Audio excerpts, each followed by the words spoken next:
Pour certains d'entre nous, l'animal de compagnie fait vraiment partie de la famille, comme un enfant finalement. Mais les chats ou les chiens, pour ne citer qu'eux, ont une durée de vie très très limitée. Alors quand Roxy ou Minou vient à mourir, eh bien son ou ses propriétaires endurent une épreuve qui est parfois presque insurmontable. Aujourd'hui, on va essayer de faciliter ce deuil, mais aussi très concrètement, on va vous dire ce que vous pouvez ou ce que vous devez faire avec la dépouille de votre petit compagnon. Voilà, et on va en parler avec Sophie Tenstedt. Ce nom vous dit peut-être quelque chose. Figurez-vous que c'est la fille de notre dermatologue sans chichi. Elle est vétérinaire à Pontassel et donc elle va venir en parler avec nous.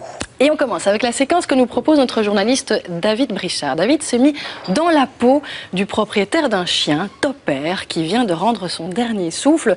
Alors d'abord à Bruxelles, chez notre vétérinaire Julien, puis dans les environs de Namur, eh bien, il va chercher des solutions pour réserver le meilleur sort possible à son cher toutou.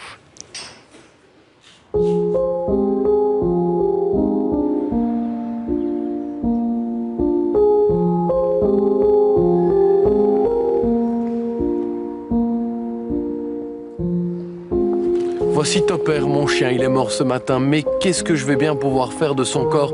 C'est ce que je vais essayer de savoir aujourd'hui en allant à la clinique vétérinaire de notre chroniqueur Julien Binard. Allez, suivez-moi.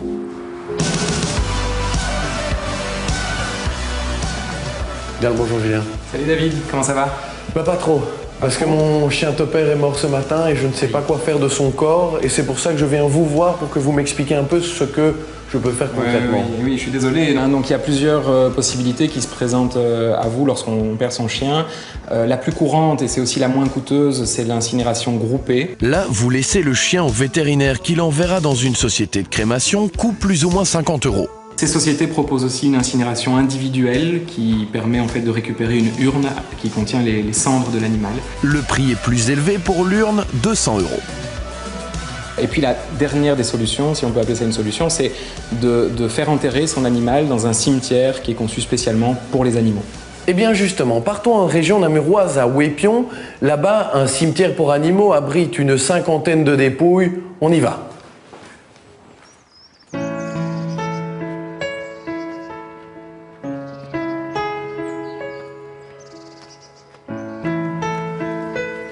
Bonjour Monsieur Barrel, vous êtes le gestionnaire du cimetière pour animaux. Bonjour, exactement. Voilà, alors dites-moi, mon chien Topper est décédé et je voudrais éventuellement pouvoir l'enterrer ici. Je peux choisir une stèle ou l'autre, comment? Exactement. Le principe, c'est que chaque animal a exactement la même dalle mortuaire, où sont représentés la photo de l'animal, le nom de l'animal, son année de naissance et son année malheureusement de décès.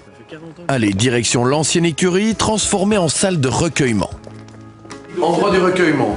Exactement. Ben, je vais tout de suite mettre la photo de Topper, hein, comme ça. Voilà. Donc, on pourrait mettre Topper ici et faire une petite cérémonie alors? Bien entendu, vous pourrez vous retrouver en famille ou avec vos amis une dernière fois autour de Topper pour y mettre avec lui dans la housse mortuaire un petit jouet, un petit coussin qu'il a eu du plaisir à avoir. Ah ben, merci beaucoup. Je vous en prie. Ça va me coûter combien si je veux enterrer Topper ici? Entre 285 et 345 € en fonction de la taille de l'animal, tout ça. Et si je veux un joli cercueil alors? C'est une option en plus, ce n'est pas obligatoire, c'est une possibilité et on est en fonction de la taille de l'animal dans les alentours de 300 €.